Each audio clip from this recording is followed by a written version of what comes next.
ఆ టైంలో ₹1 లేకపోతే మా కోడలిది పుస్తల తాడు ఉంటుంది కదా, అది పెట్టి తీసుకెళ్ళాను సార్. ఇక నేను బతకలేను, అసలు నేను ఇంటికి పోయినా చచ్చిపోతా కానీ ఈ హాస్పిటల్లో ఉండని మా భార్య నాతో చెప్పింది.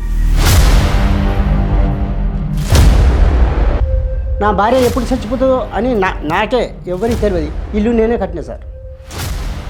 ఒక ఇల్లైనా చూసైనా చనిపోతుంది నా భార్య అనుకొని ఇంటింట్లో కూర్చున్నా. చాలా ఎంత బాధ, ఎంత ఏడ్చుకుంటూ పోయినాం సార్ మేము తెలుసా. మా భార్య ఏడుస్తూ ఉంటే నాకు నేను చాలా అంటే చాలా అనిపించింది సార్. ఈ హాస్పిటల్ వచ్చిన తర్వాత చాలా బాగుంది, మంచిగా ఉంది సార్. చాలా కష్టం చేసుకుంటున్నాం సార్, కష్టం అనేది చాలా చేసుకుంటున్నాం.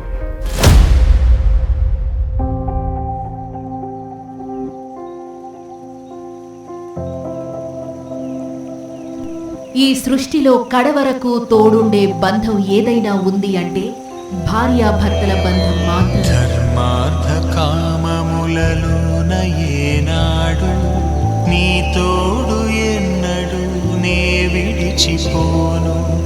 ఈ వాస చేసి కనిండు నూరేళ్ళు నీ నీడనై నిలిచి కాపాడుతాను. నీ నీడనై నిలిచి కాపాడుతాను. ఎందుకంటే నీ కన్నవాళ్ళు నీతో చివరిదాకా ఉండరు.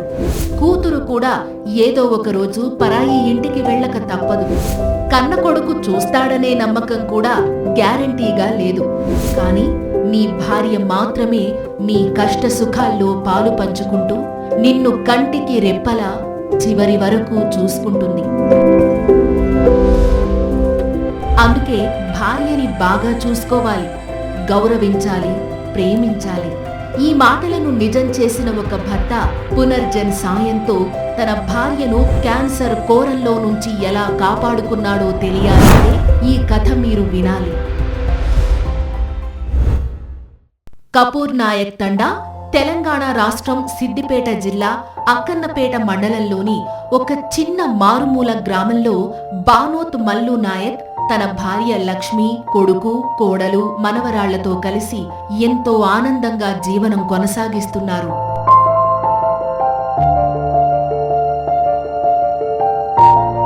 మల్లు నాయక్ కుటుంబాన్ని బాగా చూసుకోవాలన్న ఉద్దేశంతో దుబాయ్లో పనిచేయడానికి వెళ్లారు. నా పేరు బానోత్ మల్లు, మాది కపూర్ నాయక్ తండా, మా మండలం అక్కనపేట సార్. బానోత్ లక్ష్మి మా వైఫ్, మా భార్య. నేను ఇక్కడ నుండి కూలో కష్టం ఏదో చేసి దుబాయ్ వెళ్ళాను సార్. దుబాయ్ వెళ్ళిన తర్వాత ఆడ కొన్ని రోజులు ఉన్నా, కొన్ని సంవత్సరాలు ఉన్న తర్వాత పానం బాగుంటలేదని నా భార్య ఫోన్ చేసి చెప్పేసరికి అంచెలు వచ్చేసిన సార్. వచ్చిన తర్వాత అయితే హాస్పిటల్ తీసుకెళ్ళి, ఆమె పరిస్థితి బాగాలేకుండే, అది చెప్పుకుంటే అది వేరే రకంగా ఉండే సార్.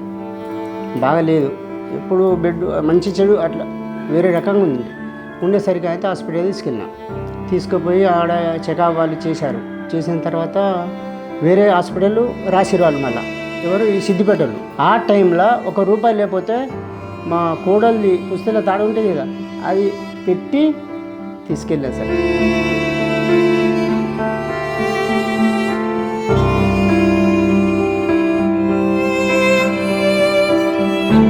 పోయిర్రు. ఇక 2 రోజులు మా అత్త మామ పోయిర్రు. అది మా అత్తమ్మ ఎట్లో ఇక మంచిగా ఉండలేదు, కూర్చుంటలేదు. అది ఆమె బాగా అవస్థ అంటే లోపలనే ఆమె నేను చస్తాను ఇక బతకగానే ఆమె లోపలనే బాగా ఏడ్చుకుంటా, అట్లనే నా బతుకు ఇట్లనే అని లోపలనే బాగా ఏడ్చుకుంటా అట్లనే ఉంటాను.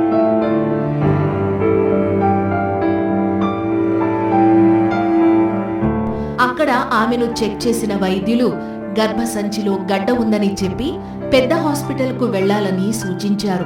వాళ్ళు వేరే హాస్పిటల్ పోతే తెలుస్తుంది, ఆడ ఎక్స్రే తీయాలి, అది ఇదని ఏదైనా బయటపడుతుందని చెప్పారు.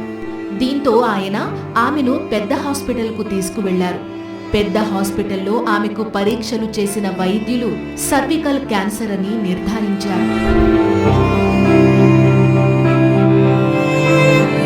గర్భసంచి మీద గడ్డ అయిందని ఫస్ట్ చెప్పిండు. అంత రిపోర్టు పంపించారు, హైదరాబాద్ ఎక్కడో పంపించారు. ఈ ములకను డాక్టర్ పంపించగానే అంతా ఇక కొన్ని రోజులు 10 రోజులు రమ్మని గోళీలు ఇచ్చారు. గోళీలు ఇచ్చి పంపించేశారు. 10 రోజుల తర్వాత పోయినాం. పోగానే ఇది క్యాన్సర్ అమ్మా అని చెప్పి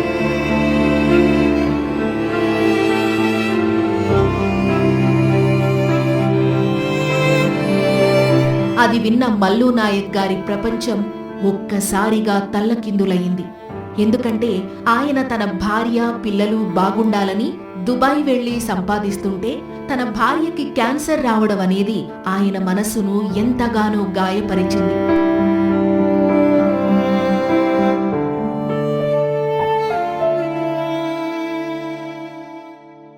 ఆంజలి ఇక క్యాన్సర్ హాస్పిటల్ పోవాలని చెప్పాడు. చెప్పేసరికి కరీంనగర్ తీసుకెళ్ళి సార్. ఆడికి తీసుకెళ్ళేసరికి అక్కడ ఉన్నోళ్ళు ఈ ఎంటికలు పోయినాయి. ఈ ఎంటికలు ఇవి ఉంటాయి కదా, ఈ ఎంటికలు ఈ తల ఎంటికలు మొత్తం పోతున్నాయి. ఆడిపోయిన తర్వాత రోజు ఏంటిదో కరెంటో ఏమో పెడతారు వాళ్ళు. ఇక నేను బతకలేను, అసలు నేను ఇంటి పోయినా చచ్చిపోతా కానీ ఈ హాస్పిటల్ ఉండని మా భార్య నాతో చెప్పింది. ఆమె పరిస్థితిని గమనించిన మల్లు నాయక్ ఆమెను కోల్పోతానేమోనన్న భయంతో ఆమె కోసం ఇల్లు కూడా కట్టించడం జరిగింది. నా భార్య ఎప్పుడు చచ్చిపోతుందో అని నాకే ఎవరికి తెలియదు. ఇల్లు నేనే కట్టినా సార్. ఒక ఇల్లైనా చూసైనా చనిపోతుంది నా భార్య అనుకొని. అలా ఆయన తన భార్య బ్రతుకుతుందనే ఆశ వదులుకున్న సమయంలో ఆయన బావమరిది పునర్జన్ హాస్పిటల్ గురించి చెప్పడం జరిగింది.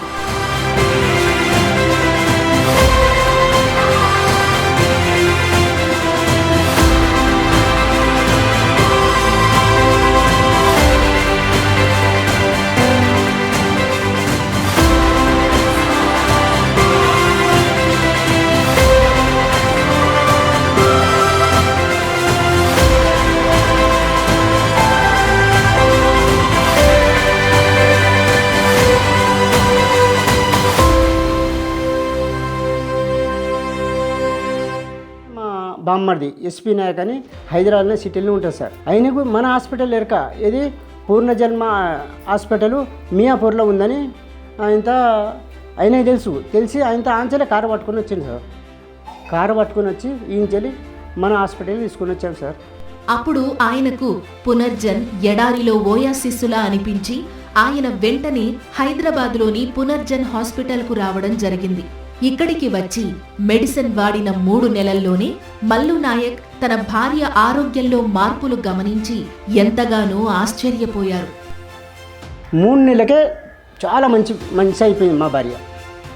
3 నెలలకే దేవుని దేవన ఇప్పుడు చాలా బాగుంది సార్. చాలా అంటే చాలా బాగుంది. హాస్పిటల్లో మళ్ళీ నేను వస్తుంటే నా డౌట్ సార్, కేరళ వాళ్ళు వచ్చారు సార్. అయితే నేను అడిగిన సార్, వాళ్ళు మంచిగా అయిపోయారు. వాళ్ళు కూడా మన హాస్పిటల్ వచ్చి వాళ్ళు మంచిగా అయిపోయారు. చాలా మంచి హాస్పిటల్ ఇది, మా వాళ్ళు మంచిగా ఉన్నారు అని ఆమె చెప్పి వాళ్ళ భర్త ఆమె కేరళ అయినా భర్త అయినా మంచిగా అయిపోయిందని చెప్పగానే నాకు సంతోషం అనిపించింది. వాళ్ళు చాలా ఘోరమని చెప్పారు సార్. వాళ్ళు కూడా చాలా బాగలేకుండా అని వాళ్ళు కూడా చెప్పారు. మళ్ళీ వాళ్ళ దొంగ నాకైతే నా భార్య అసలు ఉంటుందా పోతుందని నేను అనుకున్నాను సార్. దేవుని దేవాలన చాలా మంచిగా ఉంది సార్. హాస్పిటల్ మేము రాకపోతే మా బామ్మది తెలిస్తేనే కదా ఆడికి రప్పించింది మా బామ్మది. మళ్ళీ కారు వేసుకొని వచ్చింది సార్. డైరెక్ట్ కారు వేసుకొని వస్తే ఈయన చేరి వెళ్ళేటప్పుడు సార్ లిండింట్లో కూర్చున్నా చాలా ఎంత బాధ ఎంత ఏడ్చుకుంటూ పోయినాం సార్. మేము తెలుసా మా భార్య ఏడుస్తూ ఉంటే నాకు నేను చాలా అంటే చాలా అనిపించింది సార్. హాస్పిటల్ వచ్చిన తర్వాత చాలా బాగుంది, మంచిగా ఉంది సార్. చాలా కష్టం చేసుకుంటున్నాం సార్. కష్టం అంటే చాలా చేసుకుంటున్నాం.